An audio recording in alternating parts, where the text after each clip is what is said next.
ঢাকা শহরে আমরা অনেক হোটেলে গিয়ে রাতে থাকতাম। এখন আদর কিভাবে করতো সেটা তো আসলে ক্যামেরা বোঝানো যায় না। দেহ ভালোবাসে কেন আমার সাথে 2 মাস থাকবে? দেহ ভালোবাসা দেহটা ব্যবহার করতো, সে বিয়ে করতে চাইলো কেন?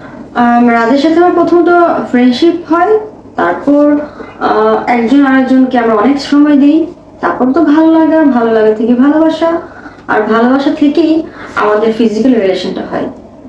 আসলে রাজ আমাকে কখনোই পটানোর ট্রাই করে নাই। রাজের সাথে আমি বললাম তো বন্ধুত্ব সম্পর্ক ছিল।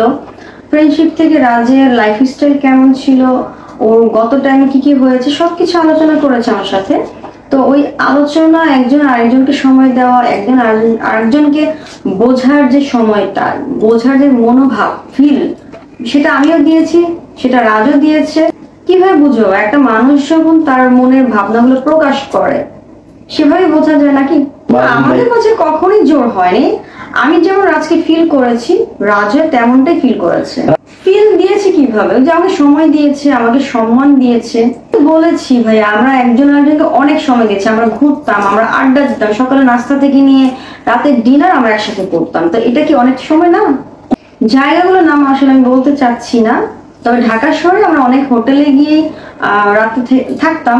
সারা রাত আমরা গাড়িতে ঘুরতাম। রাজের একটা বাইক আছে, রাজ বাইক চালাতে অনেক পছন্দ করে, বাইক দিয়ে আমরা সারা রাত ঘুরেছি।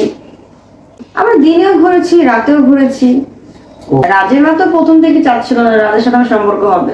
রাজ আমাকে অনেক ভালোবাসে বলে। দেহ ভালোবাসে কেন আমার সাথে 2 মাস থাকবে? দেহ ভালোবাসা দেহটা ব্যবহার করতো, সে বিয়ে করতে চাইলো কেন? আর জিনিস তো দেহ কি কেউ কাউকে আগে থেকে বলে যা সমাজ সেক্স করি? কেউ বলে না, এটা হয়ে যায়। আমি তো বলেছি যে আমরা ঘুরতে গিয়েছি, আমরা সকাল নাস্তা থেকে নিয়ে রাতের ডিনার একসাথেই করতাম।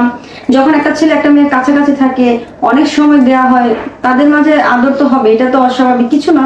এখন আদর কিভাবে করতো সেটা তো আসলে ক্যামেরা বোঝানো যায় না, বা আপনাকে আমি বোঝাতে পারবো না। এটা বুঝে নিতে হবে একটা ছেলে বা একটা মেয়েকে কিভাবে আদর করে।